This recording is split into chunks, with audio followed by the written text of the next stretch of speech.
بسم اللہ الرحمن الرحیم۔ السلام علیکم۔ آج ہمارا ٹاپک ہے غزوات نبی صلی اللہ علیہ وآلہ وسلم۔ غزوات نبوی ان جنگوں کو کہا جاتا ہے جن میں نبی کریم صلی اللہ علیہ وآلہ وسلم نے خود شرکت کی تھی۔ غزوات نبوی صلی اللہ علیہ وآلہ وسلم سے مراد وہ جنگیں ہیں جو نبی اکرم صلی اللہ علیہ وآلہ وسلم نے اپنی زندگی میں لڑیں، اور ان جنگوں کا مقصد دین کی حفاظت اور امن و امان کا قیام تھا۔ اسلام میں اللہ تعالیٰ کی رضا کی خاطر اور اس کے دین کی سربلندی کے لیے جو کوشش کی جائے اسے جہاد فی سبیل اللہ کہتے ہیں۔ جہاد ایک اہم اسلامی فریضہ ہے۔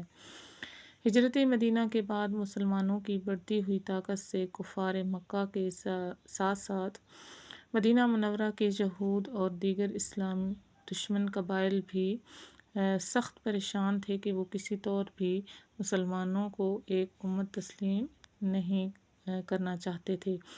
اپنے اسی ناپاک ارادے کو انجام دینے کے لیے انہوں نے مسلمانوں کے خلاف کئی جنگیں لڑیں، جن میں بڑے غزوات جو ہیں وہ شامل ہیں۔ وہ ہیں بدر، احد اور خندق جو ہیں وہ نمایاں ہیں۔ ان غزوات میں کافروں نے اسلام کے خلاف اپنی تمام تر کوششیں صرف کیں، اور نبی اکرم صلی اللہ علیہ وآلہ وسلم نے جو ہے وہ غزوات جو لڑے ہیں ان کی ٹوٹل جو تعداد ہے وہ ہے 27۔ غزوہ بدر، سب سے پہلے جو مارکہ ہوا وہ غزوہ بدر کا ہے۔ غزوہ بدر حق و باطل کے درمیان ہونے والا پہلا مارکہ ہے۔ یہ غزوہ 17 رمضان المبارک 2 ہجری کو مسلمانوں اور کافروں کے درمیان ہوا۔ کفار مکہ کے لشکر کی قیادت ابو جہل کر رہا تھا، جو فوجی ساز و سامان اور اسلحے سے لیس 1000 کا جنگی لشکر لے کر میدان جنگ کی طرف روانہ ہوا۔ اسلامی لشکر 313 مجاہدین پر مشتمل تھا، جو سواریوں اور اسلحے کی شدید کمی کے باوجود جذبہ ایمانی سے سرشار تھا۔ اسی غزوہ میں اللہ تعالیٰ نے مسلمانوں کو کامیابی عطا فرمائی۔ قرآن مجید میں غزوہ بدر کے دن کو یوم الفرقان یعنی کہ فیصلے کا دن کہا گیا ہے۔ غزوہ بدر میں اللہ تعالیٰ نے آسمان سے فرشتے بھیج کر مسلمانوں کی مدد فرمائی۔ غزوہ بدر کے موقع پر مسلمانوں اور کفار مکہ کے لشکر کی جو صفحہ بندی کا منظر ہے وہ یہ ہے۔ اس تصویر میں بتایا گیا ہے کہ مسلمانوں کی صف بندی کس طرح کی گئی اور کفار نے صف بندی کس طرح کی، ٹھیک ہے، یعنی کہ بدر کا محل وقوع جو ہے وہ بیان کیا گیا ہے۔ غزوہ احد جو ہے وہ 3 ہجری کو احد کے پہاڑ کے قریب ہوا۔ اس جنگ میں کافروں کا سردار جو ہے وہ ابو سفیان تھا۔ اس لشکر کی تعداد جو تھی وہ 3000 تھی۔ اسلامی لشکر میں 700 مجاہدین شامل تھے۔ حضرت محمد رسول اللہ خاتم النبیین صلی اللہ علیہ وآلہ وسلم کی قیادت میں اسلامی لشکر نے احد پہاڑ کے قریب پڑاؤ ڈالا۔ نبی اکرم صلی اللہ علیہ وآلہ وسلم نے حضرت عبداللہ بن جبیر رضی اللہ کو 50 تیر اندازوں کے ساتھ درہ پر مقرر فرمایا اور انہیں درہ نہ چھوڑنے کی تلقین فرمائی۔ مسلمانوں نے نہایت بہادری سے کافروں کا مقابلہ کیا۔ کفار مکہ بے بس ہو کر جنگ سے فرار ہونے لگے۔ یہ دیکھ کر درے پر موجود جو مجاہدین تھے مال غنیمت سمیٹنے کے لیے درے سے نیچے آئے۔ کفار نے جب درہ خالی دیکھا تو پلٹ کر مسلمانوں پر حملہ کیا۔ اس اچانک حملے سے قریباً جو ہے وہ 70 صحابہ کرام شہید ہو گئے۔ شہداء میں حضرت امیر حمزہ، مصعب بن عمیر اور عبداللہ بن جحش رضی اللہ جیسے نامور صحابہ کرام بھی شامل تھے۔ اس جنگ میں رسول اللہ صلی اللہ علیہ وآلہ وسلم بھی زخمی ہو گئے اور اسلامی لشکر بکھر گیا۔ اس نازک موقع پر نبی کریم صلی اللہ علیہ وآلہ وسلم نے اسلامی لشکر کو دوبارہ جمع کیا اور کامیابی کے نشے میں مکہ مکرمہ واپس جانے والے کفار کے لشکر کا جارحانہ انداز میں تعاقب کیا۔ کفار مکہ کو جب یہ خبر ملی کہ اسلامی فوج ان کے تعاقب میں آ رہی ہے تو انہوں نے مسلمانوں کے غیظ و غضب سے بچنے کے لیے مقابلہ کرنے کے بجائے راہ فرار اختیار کی اور واپس مکہ آ کر دم لیا۔ اور یہاں پر جو ہے وہ غزوہ احد کے موقع پر مسلمان اور کفار کے لشکر کی جو صف بندی کا منظر ہے وہ بیان کیا گیا ہے۔ غزوہ خندق جو ہے وہ 5 ہجری میں ہوا، اور قریش مکہ نے مسلمانوں پر حملہ کرنے کی تیاری شروع کی۔ اس خبر کی اطلاع ملتے ہی نبی اکرم صلی اللہ علیہ وآلہ وسلم نے حضرت سلمان فارسی رضی اللہ کے مشورے سے مدینہ منورہ کے گرد خندق کھودی، جبکہ ابو سفیان نے 10,000 کے لشکر کے ساتھ مدینہ منورہ پر حملہ کیا تو وہ خندق دیکھ کر حیران اور پریشان رہ گیا۔ کافروں نے مدینہ منورہ کا محاصرہ کر لیا اور خندق عبور کرنے کی ہر ممکن کوشش کی، لیکن ناکام رہے، اور مدینہ منورہ کے گرد محاصرے کو کئی دن گزر چکے تھے۔ اللہ تعالیٰ نے مسلمانوں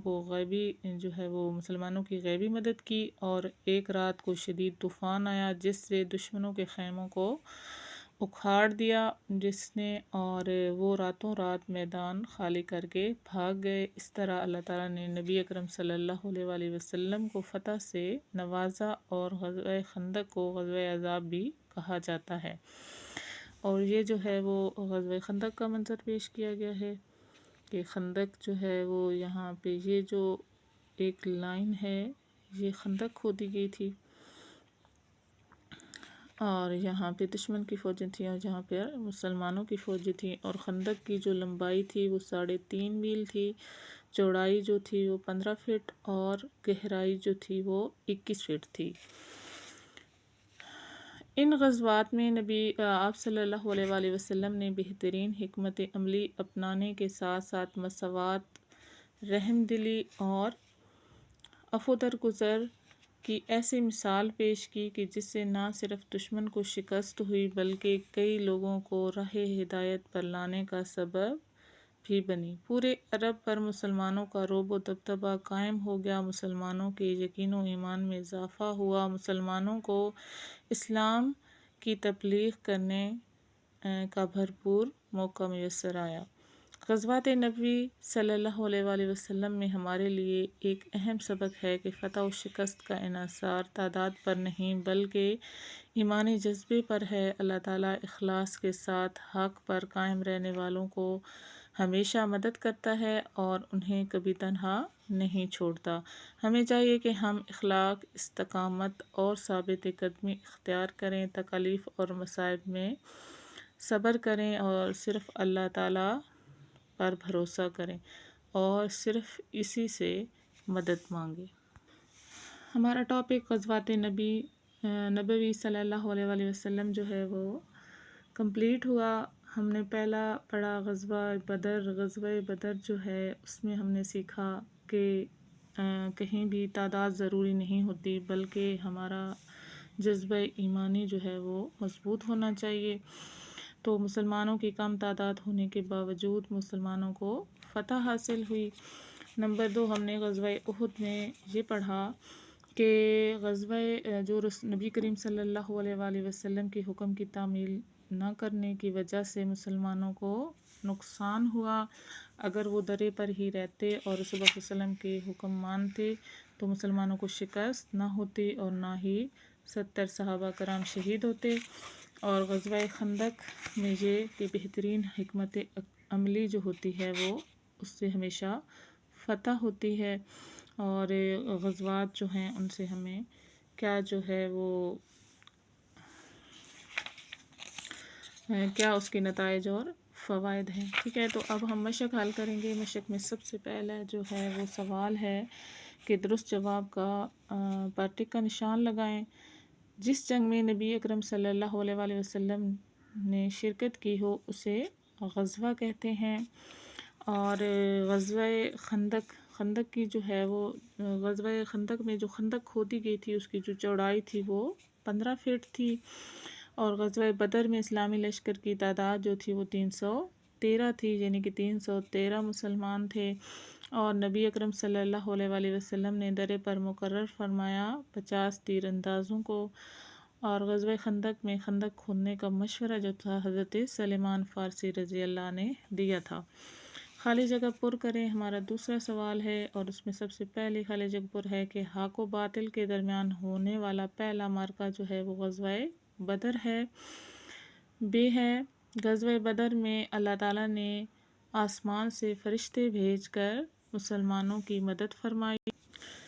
غزوہ خندق میں کافروں نے مدینہ منورہ کے گرد کئی دنوں تک محاصرہ جاری رکھا۔ اللہ تعالیٰ نے غزوہ خندق میں مسلمانوں کو فتح سے نوازا، اور غزوات نبوی صلی اللہ علیہ وآلہ وسلم کے بعد پورے عرب پر مسلمانوں کا رعب و دبدبہ قائم ہو گیا۔ سوال نمبر 3 ہے، مختصر جواب لکھیں۔ سب سے پہلا سوال ہے، جہاد کا کیا مطلب ہے؟ تو اس کا آنسر ہم یہاں سے لکھیں گے کہ اسلام میں اللہ تعالیٰ کی رضا کی خاطر اور اس کے دین کی سربلندی کے لیے جو کوشش کی جائے اسے جہاد فی سبیل اللہ کہتے ہیں۔ جہاد ایک اہم فریضہ، اسلامی فریضہ ہے۔ دوسرا شارٹ کوشچن ہے کہ غزوہ کا مفہوم بیان کریں۔ غزوات نبوی سے مراد وہ جنگیں ہیں جو نبی اکرم صلی اللہ علیہ وآلہ وسلم نے اپنی زندگی میں لڑیں، اور ان جنگوں کا مقصد دین کی حفاظت اور امن و امان کا قیام تھا۔ غزوہ خندق کا دوسرا نام کیا ہے؟ تو اس کا جواب ہوگا کہ غزوہ خندق کو غزوہ احزاب بھی کہا جاتا ہے۔ غزوات نبوی صلی اللہ علیہ وآلہ وسلم میں ہمارے لیے کیا سبق ہے؟ تو اس کا جواب ہم یہاں سے لکھیں گے کہ غزوات نبوی صلی اللہ علیہ وآلہ وسلم میں ہمارے لیے ایک اہم سبق ہے کہ فتح و شکست کا انحصار تعداد پر نہیں بلکہ ایمانی جذبے پر ہے۔ اللہ تعالیٰ اخلاص کے ساتھ حق پر قائم رہنے والوں کو ہمیشہ مدد کرتا ہے اور انہیں کبھی تنہا نہیں چھوڑتا۔ سوال نمبر 4 ہے کہ غزوات نبوی صلی اللہ علیہ وآلہ وسلم کا تعارف لکھیں۔ تو ہم تعارف یہاں سے سٹارٹ کریں گے، یہاں سے لے کر یہاں تک، ٹھیک ہے۔ یہاں پہلے بتایا گیا ہے کہ غزوات کیا ہیں، اس کے بعد جہاد کیا ہے، اور اس کے بعد مسلمانوں نے کون کون سے غزوے اور رسول اللہ صلی اللہ علیہ وسلم نے کون کون سی جنگیں لڑیں، ٹھیک ہے، یہاں تک۔ سوال نمبر 2 تفصیلی جواب دیں۔ سوال نمبر 2 ہے کہ غزوات نبوی صلی اللہ علیہ وآلہ وسلم کے نتائج و فوائد تحریر کریں۔ تو اس میں ہم ان غزوات میں آپ صلی اللہ علیہ وآلہ وسلم نے بہترین حکمت عملی اپنانے کے ساتھ ساتھ مساوات، رحم دلی اور عفو درگزر کی ایسی مثالیں پیش کی ہیں جس سے نہ صرف دشمنوں کو شکست ہوئی بلکہ کئی لوگوں کو راہ ہدایت پر لانے کا سبب بھی بنی۔ پورے عرب پر مسلمانوں کا رعب و دبدبہ قائم ہو گیا، مسلمانوں کے یقین اور ایمان میں اضافہ ہوا، مسلمانوں کو اسلام کی تبلیغ کرنے کا بھرپور موقع میسر آیا۔ یعنی کہ یہاں تک آپ نے لکھنا ہے۔